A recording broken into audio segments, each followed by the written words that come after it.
오늘 시간에는 신부 시리즈 설교 16번째 시간이자 아가서로는 6번째 시간입니다.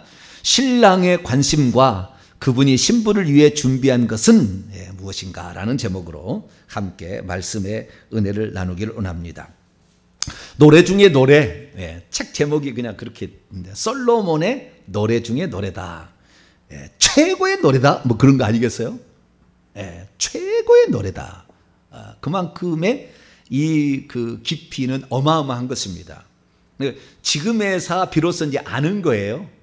그래서 이 아가서에 관한 많은 사람들이 나도 전문가다, 나도 아가서 10년 이상 연구했어 하는 사람들이 이렇게 주석을 써놓고 책을 냈어요.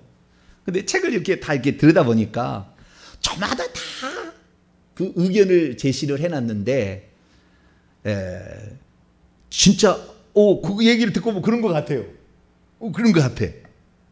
그런데 지금 이 시대의 마지막에 우리가 지금 그리스도의 신부로서의 어떠한 자격을 준비시켜 주는 데에 천국의 실상을 모르면 이거 해석이 그렇게 맞아떨어지지가 않아요.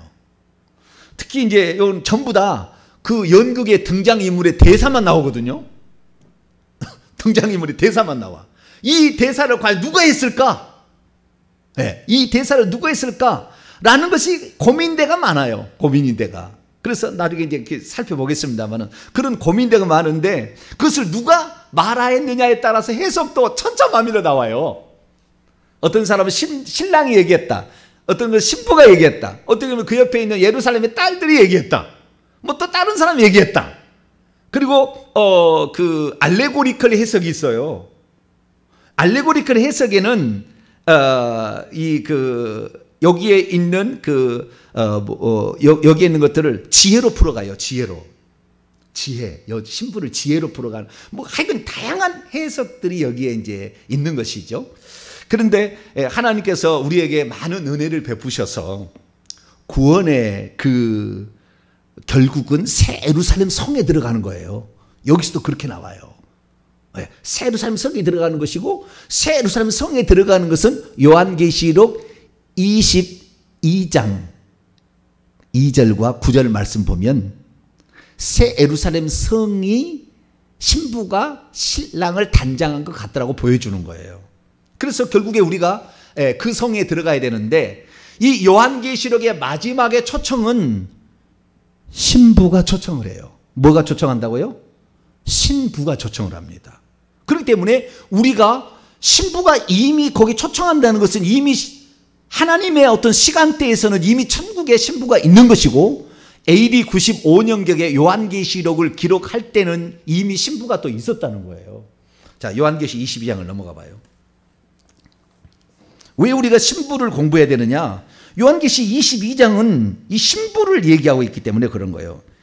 아까 22장 2절 9절에 아니라 21장 2절 9절에 신부가 나오고요. 22장 봅니다.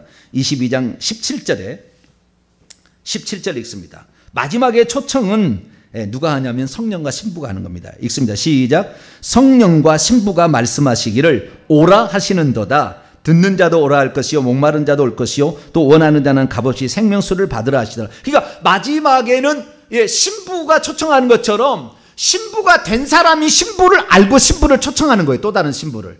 어린 신부를, 아직 젖가슴이 나오지 않는 그 신부가 잘하고 있거든요. 그걸 또 초청하고 있거든요. 이 아가서 8장에 가게 되면. 그래서 우리가 성숙한 자가 되어야 되는데, 그 성숙한 자를 왜 젖가슴으로 표현했는가 나중에 또 얘기하겠어요. 좀 부끄러운 얘기지만 그 부끄럽지 않아요. 나중에 얘기를 들어보면 전혀 엄청나게 영적인 얘기예요. 그 얘기가. 그냥 와, 눈이 확 열려요. 그 나중에 또 얘기하겠습니다. 왜 그 여자의 젖가슴의 그 얘기를 꺼내놨는지. 그것이 엄청납니다. 그 비유들이 완전한 이 영적인 비유예요.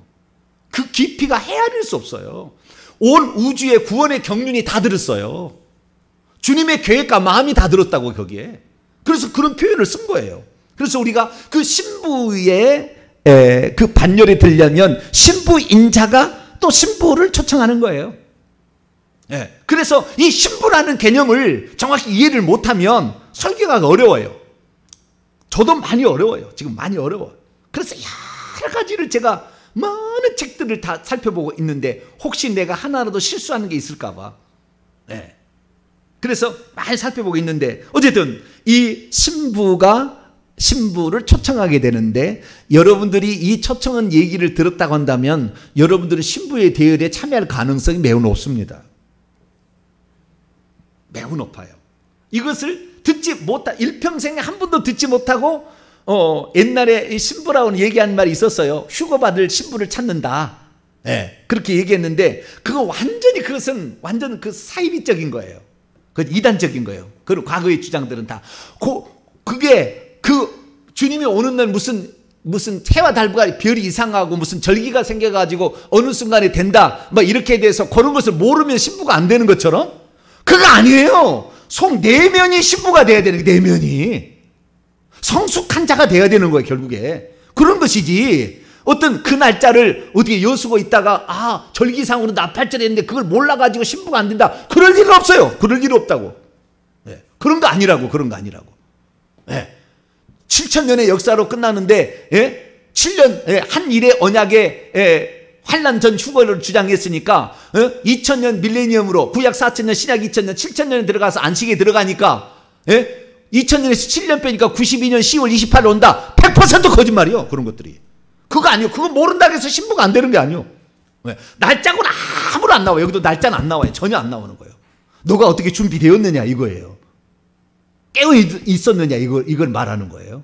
네, 그래서 우리가 그런 그 시한부 종말론자들 같은 그런 사입이나 이단들 이런 거 따라가면 안 돼요. 우리는 이 아가서를 통하여 주님이 말씀하시고자 하는 우리의 신랑 되신 예수 그리스도, 네, 그분이 솔로몬으로 표현되고 있고 그 다음에 신부로 술람미 여인이 표현되고 있는데 이 둘 사이에서 서로의 사랑이 왔다 갔다 하는데 그 사랑이 깊어졌다가 약간 식어지기도 해요.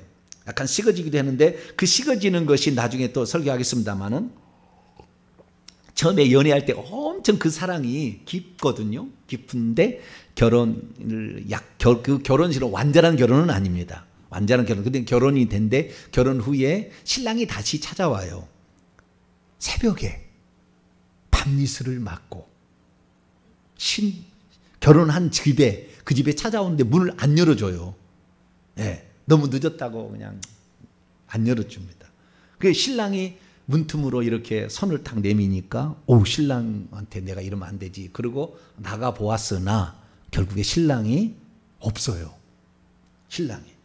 여러분 우리가 이것은 이제 나중에 다 제가 한편의 설교로 나오겠습니다만은 이 두 번째 처음에 사랑에서 우리가 주님과의 어떤 하나를 이루는 영적인 친밀한 교제를 이룬다고 한다면 주님께서 나중에 우리에게 찾아오실 때 찾아온 이유가 있어요. 나중에 다 얘기할게요. 왜 새벽에 올 수밖에 없었는지, 왜 새벽에 들어올 수밖에 없었는 이유가 있어요. 그 새벽에 문을 두드릴 때 문을 안 열어줬단 말이죠.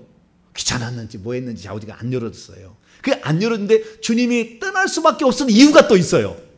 그 이유가 다 있어. 여기 보면은 이거 여러분 1000번을 읽으셔야 돼. 이걸 1000번을. 근데 여러분 이 개역 성경 가지고 읽기가 상당히 어렵거든요. 그래서 나중에 제가 이것을 좀 쉽게 할 수 있는 것을 내가 번역본을 만들든지 그래야 되는데 어쨌든 이 1000번을 많이 읽으시고 원문과 직역한 성경을 사다가 좀 많이 번역본을 여러 번역본을 한 10가지 이상은 보셔야 돼요. 번역본들이 다 있으니까 이런 번역본들을 보시면서 이렇게 해서 가야 되는데 그때 신랑이 노크할 때에 요곳에 문을 안 열었다는 이게 뭐냐면요. 주님께서 우리에게 나중에 찾아오실 때는 즉각적인 여러분의 반응이 없으면 주님 떠나요. 그게 키포인트예요. 왜 새벽에 올 수밖에 없었는지 그리고 그분이 왜 그때 갈 수밖에 없었는 이유는 내가 나중에 설명하겠어요. 근데 중요한 것은 처음에 믿을 때는 사랑의 감정으로 가지만 나중에 주님께서 우리에게 찾아오실 때 녹화하실 때는 즉각적인 반응을 보여야 돼요. 주님 말씀하실 때 성령이 말씀하실 때 탁탁 그때 순종이 일어나지 않으면 주님과의 상당히 멀어져 버립니다. 그걸 말씀하고 있어요. 그래서 우리는 이 아가서의 말씀이 우리의 신앙생활의 그 처음부터 끝까지를 쭉 설명해 주는 것이고 구원의 과정을 설명해 주는 것이고 천국에 들어가는 과정을 설명해 주는 것이고 인류의 역사를 설명해 주는 것이고 아담과 하와로부터 시작된 에덴 동산이 새 예루살렘 서로 연결되기까지 이 모든 과정을 다 설명해 주는 거예요. 그것이 포도원과 호두동산으로 이게 나오게 됩니다. 그리고 그 안에 있는 호두동산의 한가운데 있는 사과나무로 표현이 돼요. 이게 다 연관이 돼 있어요. 색깔로 연관돼 있고 그 모습으로 그다음에 그 모양으로 다 연관돼 있어요. 그래서 이 사실을 잘 모르게 되면 고베라 하나 같은 이 고베라 주님이 누군지를 소개해 주는 그 고베라 송이가 나오잖아요. 예, 코페르 속전이라는 말이잖아요. 몸값이라이다. 고베라 송이.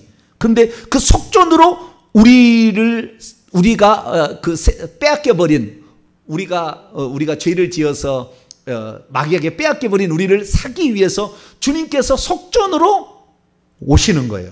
그 포도원으로 오시는 거예요. 그분이 인간으로 이렇게 오셔가지고 인간으로 탄생하는 거죠. 그래가지고 포도원으로 오는데 그 고베라 송이가 어떤 거냐면은 흰색 흠도 없으신 예수님이 빨간색에 피 묻은 이러한 그 통옷 세마포 옷을 입고 등장하는 거예요. 거기에. 그래서 이 그 꽃 하나 모든 것까지도 다 우리 주님이 누구고 어떤 일을 행하실 것인가를 다 얘기하고 있어요. 나중에 이제 신랑이 떠나자 신부가 그 신랑을 다시 찾기 위해서 막 돌아다녀요. 막 물어보고 막 찾고 그러거든요. 나중에 신랑을 만나요. 신랑을 만나가지고 나중에는 신랑도 그 기뻐하고 그러면서 신랑을 다시 초청을 하거든요. 신랑아 우리가 함께 가자라고 얘기를 해요. 다시 똑같이 3장에서 결혼 초청을 우리가 비도 그치고 겨울도 끝나고 나의 사양 나의 어여쁜 자야 나와 함께 가자. 이 함께 가자. 이것이 바로 그 구원의 초청이고 이것이 천국으로 초청인데 여자가 다시 남자를 그렇게 얘기하거든요. 그런데 그 장면이 둘로 가자.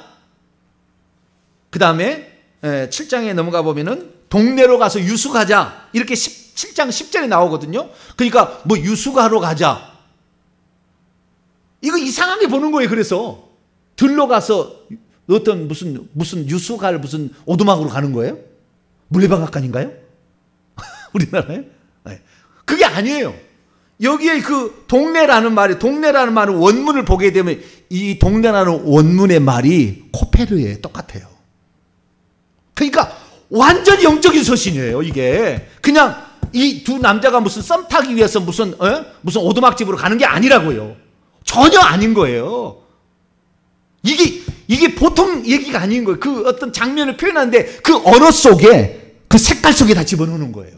나중에 제가 다 이게 풀어드릴 테니까 이렇게 깊이 있는 거 어떤 이런 책이 없어요. 성경에 이런 책이 어마어마한 책입니다. 그래서 저와 함께 풀어가고 있는데 아무쪼록 여러분들이 그 그리스도의 사랑의 깊이 그리고 여러분들이 성숙되기를 주님이 바라십니다. 그래서 또 다른 어린 신부를 만들어내는 것을 원하셔요. 주님은. 그래서 그 단계까지 우리가 공부를 해보도록 하는데요. 자, 그러면 이 여자가 연애할 때 이 하몬에 포도원이 있었다고 있지 않았습니까? 그 포도원을 은 1,000개를 새를 놓았어요. 은철개를 넣고 너가 가져라 이렇게 벌어먹어라 이렇게 했는데 그 은철개를 벌어먹는 것이 배다른 오빠예요. 배다른 오빠는 천사를 상징합니다. 하나님의 형상대로 지음받은 두 하나님의 아들들이라고 지칭되는 두 존재가 있으니 배다른 오빠로 등장하는 것은 천사고요. 여자로 등장하는 신부로 등장하는 것은 이 사람이에요. 그리스도인들. 그걸 말하는 거예요. 근데 어쨌든 그것을 이 천사에게 맡겨준 것이 결국에 인간에게 넘어오는데 인간에게 의해서 그 한다면 이 이사야서를 읽어보게 되면요. 그 포도나무 하나에 은전 하나였대요. 그러니까 은 1,000개로 그걸 맡긴다는 것은 1,000개라는 것은 많다는 걸 말하는 거거든요. 1,000개라는 것은. 그러니까 어마어마한 바알 하몬 무리들의 바알 주 그러니까 많은 무리들을 신부로 얻고 싶어 하시는 하나님의 그 계획이 바알 하몬의 포도원으로 표현되어 있어요. 그 포도원은 교회를 상징하는 것이고 이렇게 해서 표현되어 있는데 거기에 우리가 사단 그 중에서 타락한 천사에 의해서 우리가 꾀임을 받아가지고 이 땅에 가시와 엉겅퀴가 있는 세상 속에 살아가고 있는 것을 구출하러 신랑이 오는 거예요. 그래서 이 바알하몬에 있는 그 바알하몬은 이 아가서 읽어보면은 어디에 있다고 나오냐면은 이 여자가 원래 4장 8절 말씀 보면은 레바논에 있다고 그래요. 레바논에 있는 포도원이에요. 이 바알하몬의 포도원은 레바논의 포도원인데 엔게디에도 포도원이 있어요. 근데 그 엔게디의 포는 엔게디라는 아주 제가 눈 얘기했는데요. 새벽에 한번 들은 사람 알 거예요. 천국에 들어가게 되면 새 예루살렘 성이 동서남북에 3개씩 문이 있는데 그 안에 들어가게 되면 다시 또 어떤 은이란 내밀한 장소가 있는데 동그랗게 생겼어요. 그 안에는 안 보여요. 근데 들어가 보면 알아요. 근데 그 눈은 뭐냐면 주님의 눈이에요.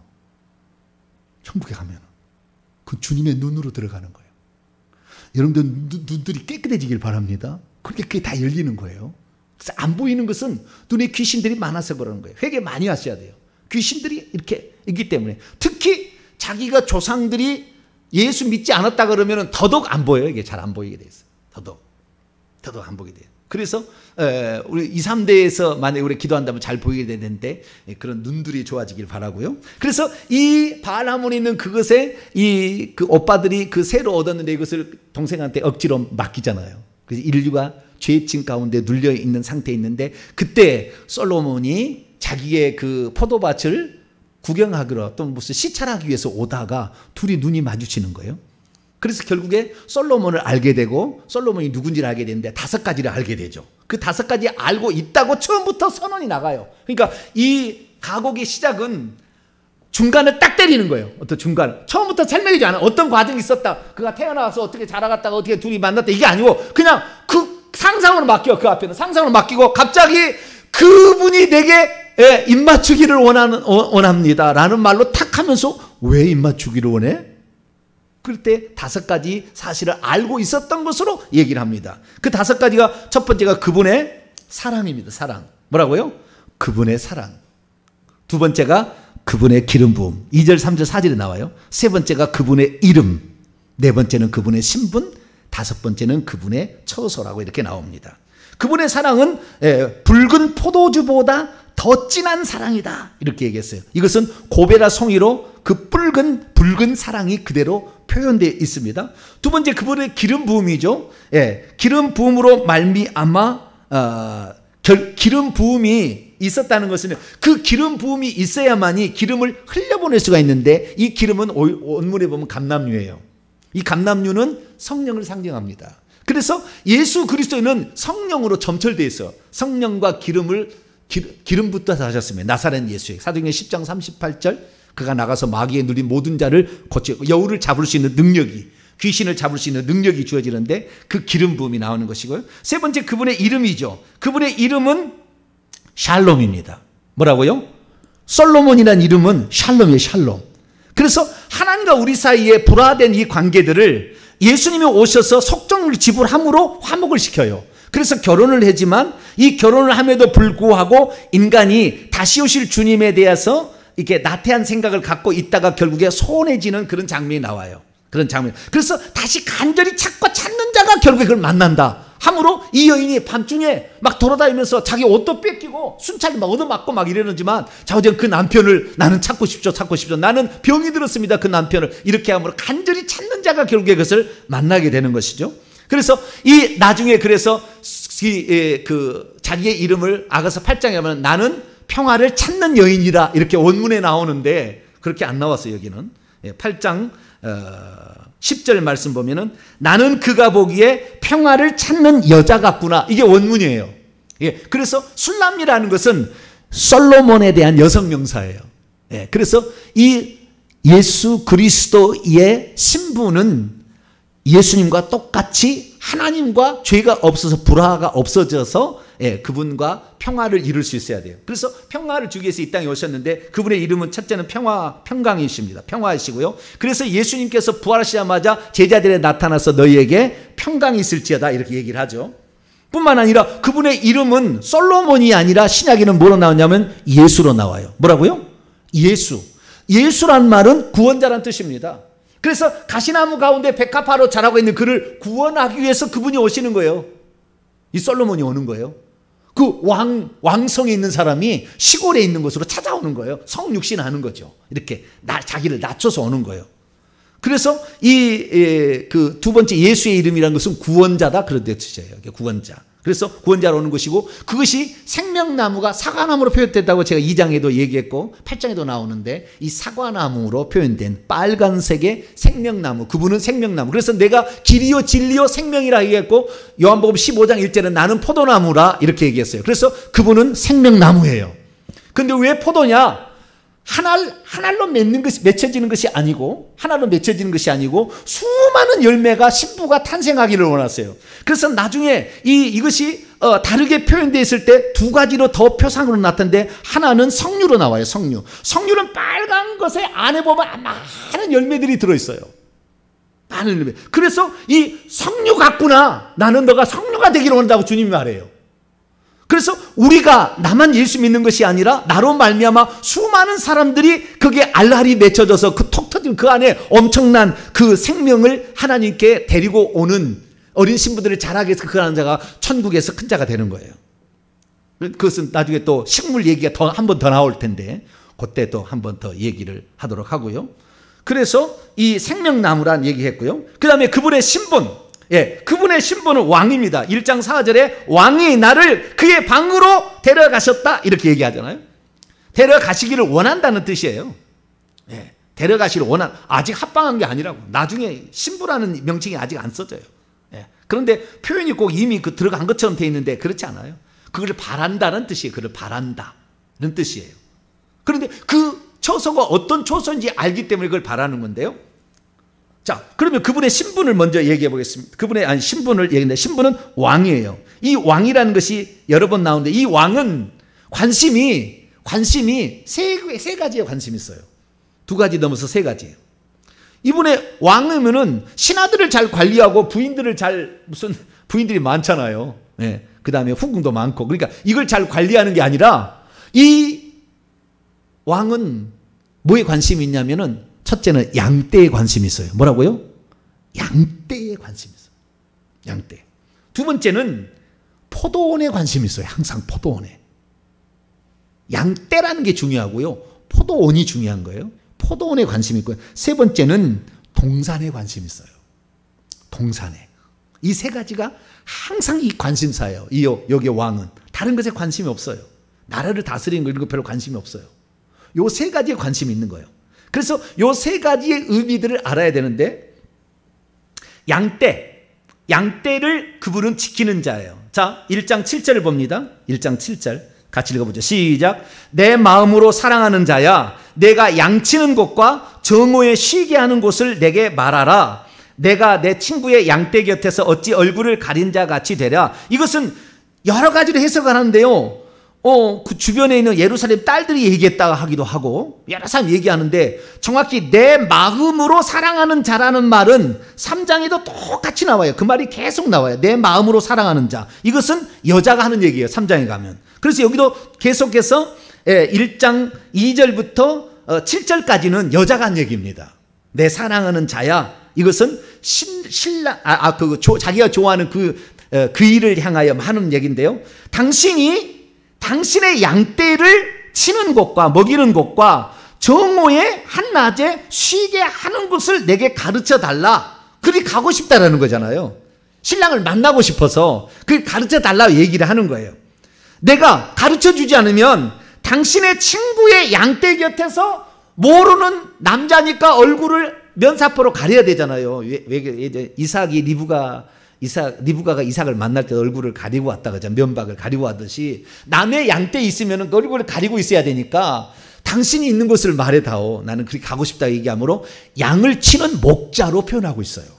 그래서 이분의 신분은, 첫 번째 신분은 왕이지만 이분은 목자예요. 그래서 예수님께서 맨날 목자 얘기하는 거예요. 나는 양의 목자라. 양들을 위하여 목숨을 버린다. 양도 나를 알고 나도 양들을 안다. 그들은 나를 알고 그는 나를 따르는데 내가 그들에게 영생을 준다. 이렇게 얘기하고, 양을 얘기하고 마지막에 베드로를 부를 때도 내 어린 양을 치라. 많은 양떼를 너에게 부탁한다. 이렇게 얘기를 해요. 그래서 어린 신부가 다시 자라서 많은 성숙한 신부가 되기를 바라는 마음을 얘기하고 있죠. 자, 그래서 이 양떼 항상 있어요. 자, 보세요. 2장 6절을 봅니다. 2장 6절. 2장 6절이 아니라 죄송합니다. 양떼가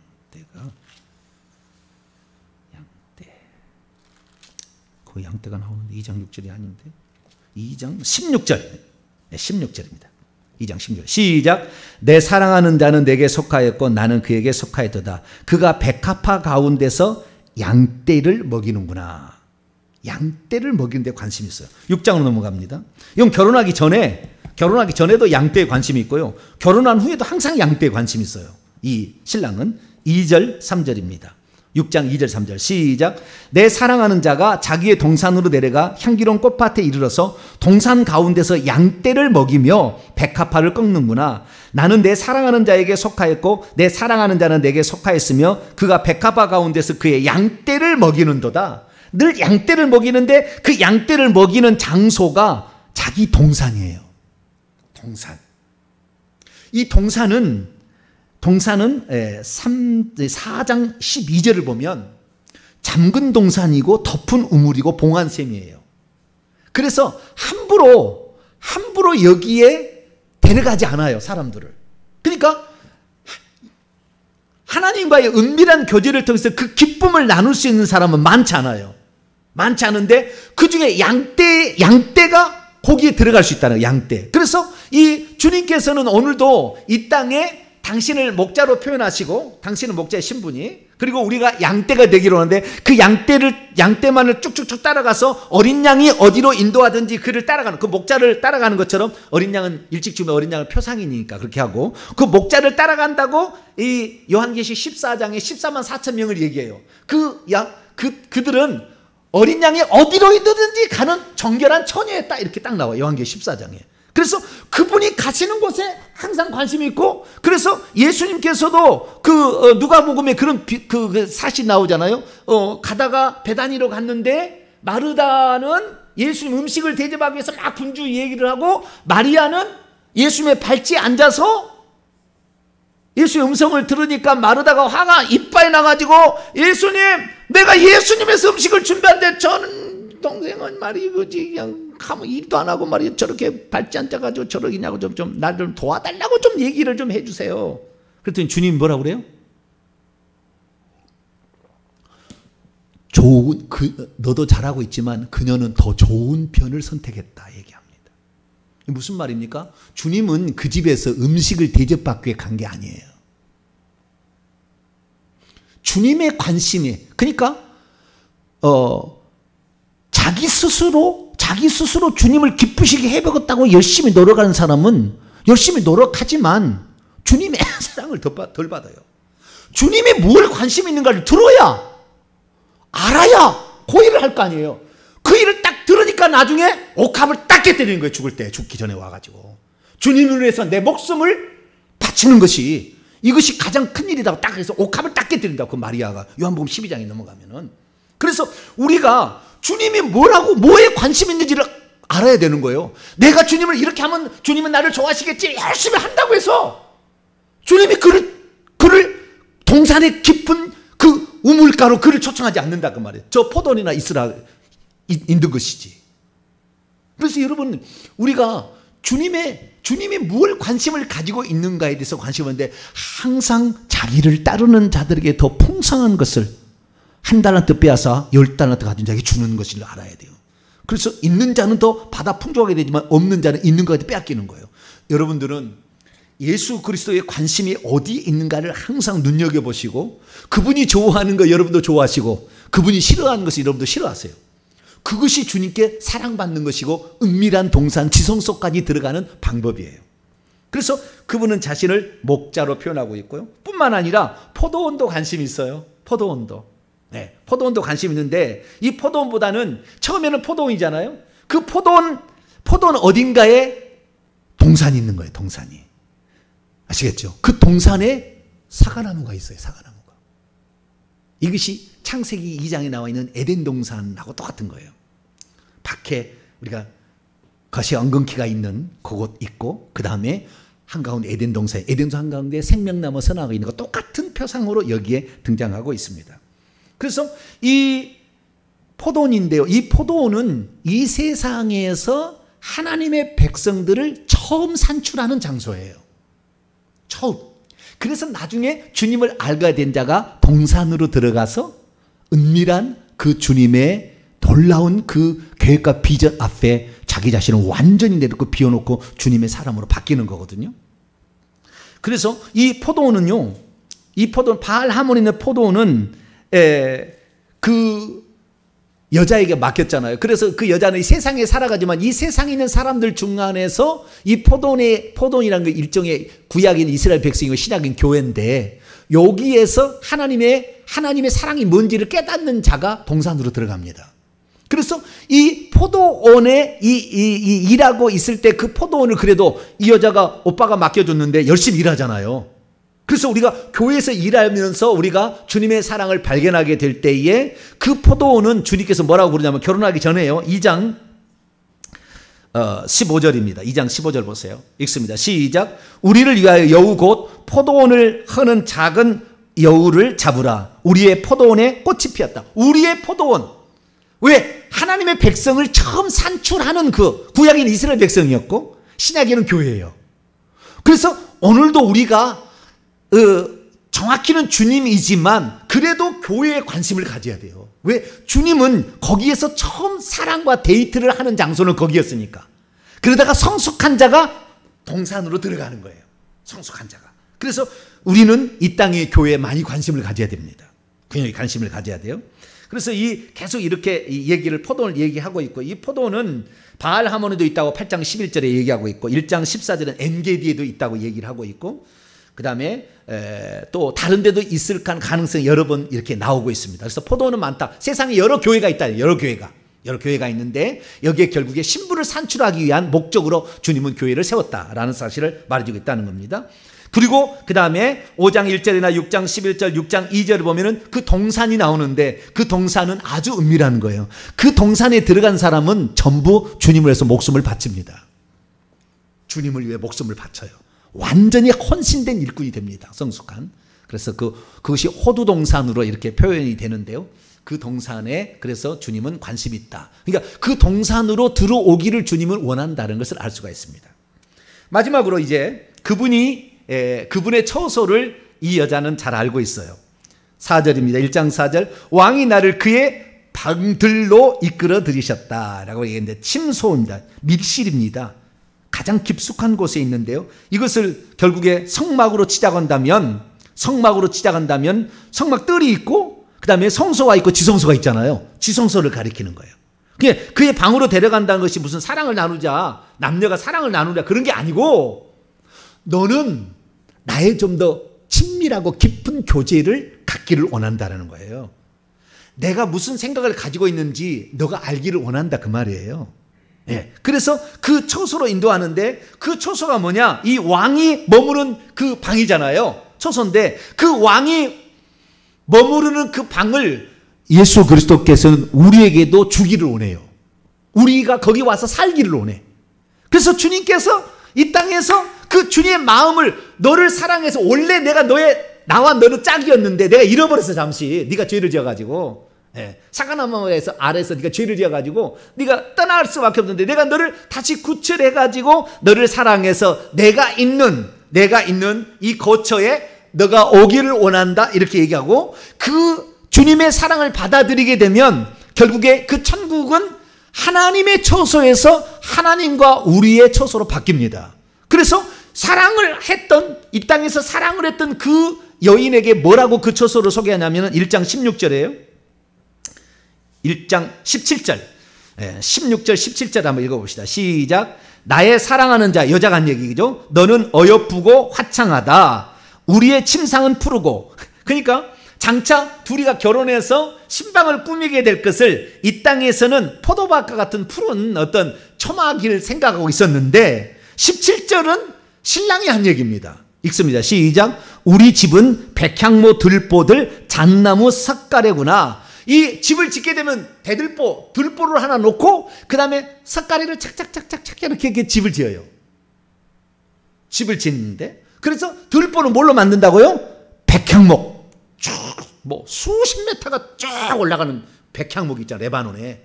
그 백향목으로 길다란 것을 만들고, 그 다음에 잣나무도 백향목은 막 두 사람도 이렇게 안 돼요. 뭐 큰 나무들은. 그러나 잣나무는 크지 않아요. 그러니까 그것을 석가래로 이제 이렇게 하는 겁니다. 석가래로. 그런데 이 집이 뭐냐? 이 집을 보세요.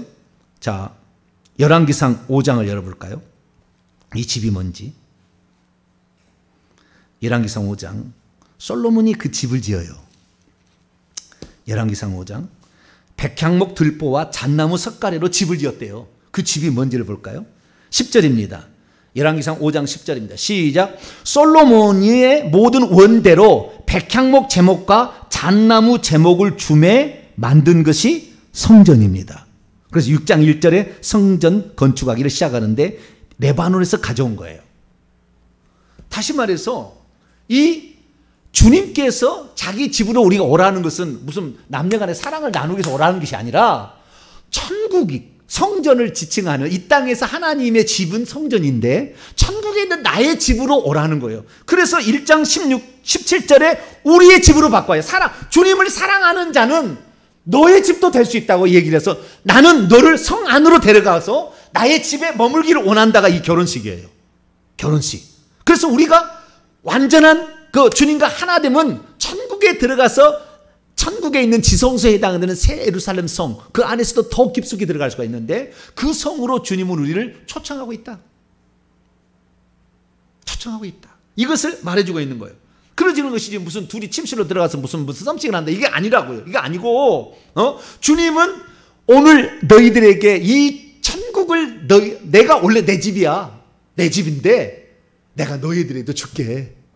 왜? 너가 나를 사랑하면 너가 나와 결혼하게 되면 우리의 집이 된단다 라고 소개를 해주고 있는 것이죠. 그래서 이 왕의 집은 천국의 새 예루살렘 성이고 그 은밀한 곳에 들어가기를 원하는 것이죠. 자, 그것을 원하는 것을 우리가 시편 91편에 다윗은 이걸 잘 알아요. 다윗은 이미 천국을 다 가봤어요. 자, 시편 91편 1절에 그렇게 말해요. 이렇게 말합니다. 저와 여러분도 날마다 이렇게 되기를 사모하시기 바랍니다. 예, 다윗은 다 경험을 했어요. 솔로몬이 이 경험한 걸 다 경험 미리 했어요. 자, 시편 91편 1절입니다. 1절. 시작. 지존자의 은밀한 곳에 거주하며 전능자의 그늘 아래 사는 자가 복이 있다 그거예요. 지존자의 지극히 높으신 이의 은밀한 곳에 거주한다. 이것이 결국에 천국의 지성소에 해당되는 새 예루살렘 성이죠. 여기에 들어와서 신부가 살기를 원한다. 그래서 요한계시록은 신부가 사는 조서가 새 예루살렘 성이라고 얘기를 해요. 새 예루살렘 성에도 집이 다 틀려요. 가서 보면은 나중에 여러분 보시면은 왕권 신부와 왕후 신부와 비빈 신부와 시녀 신부가 사는 집이 틀려요. 주님 앞에 더 가까울수록 엄청나게 멋진 집이에요. 멀수록 좀 더 작은 집이고요. 이렇게 되는 거예요. 그래서 지존자의 은밀한 것은 더 가까이 가는 것은 뭐냐면은 더 많은 정보를 알고 있는 것이고 더 많은 주님을 알고 있는 거예요. 여러분들은 이 땅에 샀을 때 주님을 더 많이 알아서 주님의 뜻을 알고 아는 것으로 끝나는 것이 아니라 그것이 가슴으로 내려와서 그것을 순종함으로 표현해내므로 주님의 사랑에 더 가까이 나아감으로 천국에 갔을 때에 아무래도 14만 4천 명 쪽으로 더 속함으로 주님과의 영원한 아름다움의 교제가 있는 복된 성도가 되기를 간절히 바랍니다. 거룩하신 하나님 감사합니다. 오늘 술람미 여인이 연애할 때 무엇을 알고 있었나를 살펴보았습니다. 하나님, 이 모든 것을 통하여 우리가 천국에 들어갈 수 있도록 그분의 사랑을 깊이 체험하게 도와주시고 그분의 기름 부음처럼 우리도 성령의 충만함을 받게 하시고 그분이 평화하고 구원자였던 것처럼 우리들도 이 땅에 하나님과 불화한 사람들을 평화로 만드는 자가 되기를 원하고 생명을 나눠주는 생명나무가 되게 하여 주옵소서. 그분이 왕일 때 우리가 결혼하면 왕비가 되어서 신랑의 집이 나의 집이 되는 줄로 믿습니다. 신랑의 집으로 꼭 들어갈 수 있도록 도와주옵소서. 그분이 가장 관심을 갖는 것은 포도원이요 그리고 양떼요 정원인 줄로 믿습니다. 그 동산안까지 은밀한 곳에 들어가는 저희들 되게 해 주옵소서. 우리 주 예수 그리스도의 이름으로 기도하옵나이다.